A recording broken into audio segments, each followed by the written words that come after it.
Who hijacked my religion? No, but seriously. Who hijacked my religion? I mean, I turn on the TV and I see this guy explaining Islam.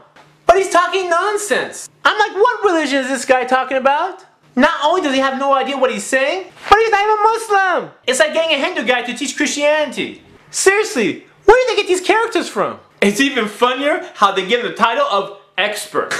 Just because you wrote a book about Muslims doesn't make you an expert. And don't get me wrong, it's not just non-Muslims. They even throw confused Muslims on TV. Somehow they keep finding these people who have little or no knowledge of the religion. They show them screaming nonsense and talking all crazy, talking about killing and murdering, instead of basing their actions on Islam.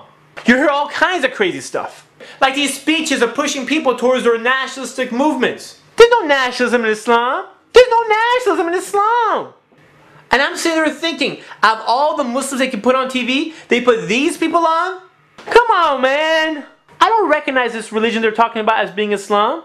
It's like they're practicing a totally different religion. Somehow they keep giving the limelight to these extremists. Coincidence? I don't think so. This is how they build public opinion on a group of people. So people end up hating Muslims. But their hatred is based on ignorance. People aren't born racist. Prejudice is something that is learned. They don't necessarily come out and say Muslims are terrorists, but they'll do everything else so you come up with that opinion.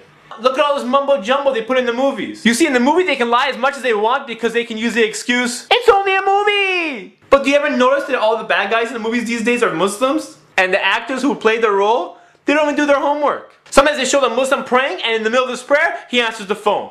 Or in the middle of this prayer, he'll talk to somebody. Joke!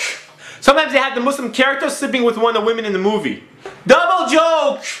Who writes this stuff? And how come every time they show the main bad guy acting evil, they're playing the adhan in the background? Hello? The adhan is a call for prayer.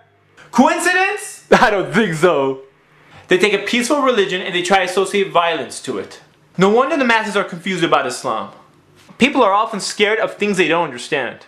And don't think we're the first people who are victims of this propaganda. Do you remember the way the Japanese were treated during World War II? Or the way African Americans were treated during the Civil Rights Movement? You get the picture. History continues to repeat itself.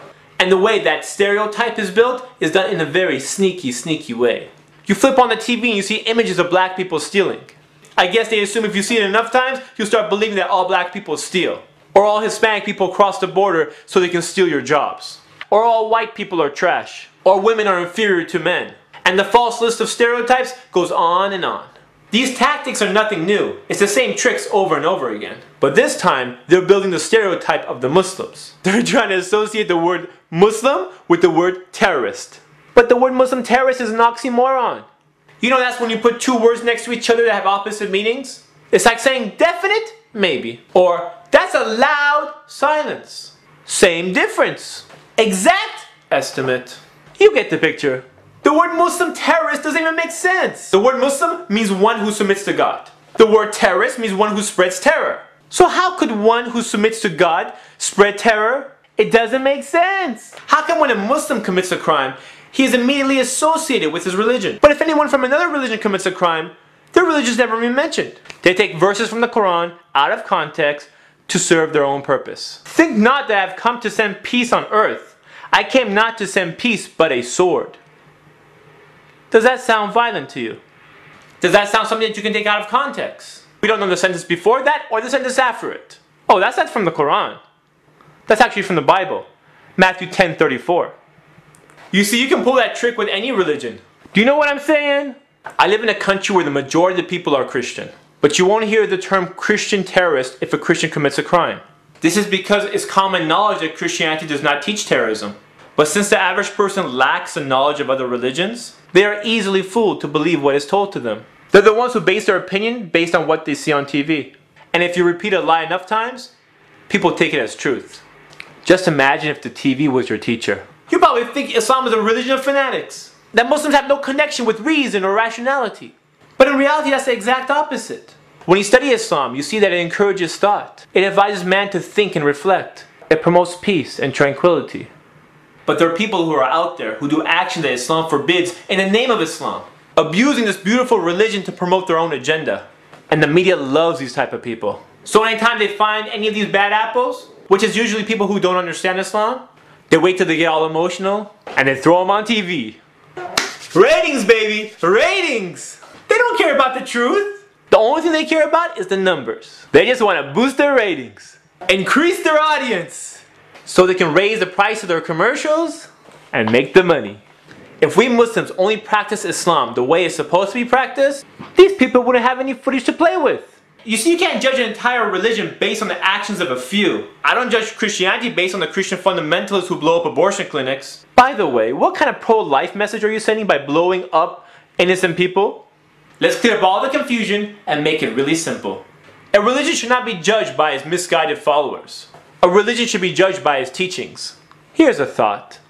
How about putting a practicing Muslim on TV who knows what he's talking about? Have him explain Islam to the masses. If you're really interested in seeing what Islam teaches, go to your local Islamic center. What you hear might surprise you. It's very different than what you see on TV or read in the newspaper. Yeah, a bunch of people are trying to hijack my religion, and I want it back. Remember, so many of the early enemies of Islam ended up becoming Muslim when they saw Islam practiced correctly. Do you know what I'm saying? At the end of the day, it doesn't make a difference what the media shows or what the newspapers say. But a lot of people judge action, not words. And if you're a good Muslim, inshallah, people won't want to be like you. So it's up to us to be good examples, inshallah. And the only way we can do that is to practice Islam properly. Do you know what I'm saying? This is Ali reminding you just in case you forgot. This is Ali reminding you just in case you forgot. We have to show Islam by example.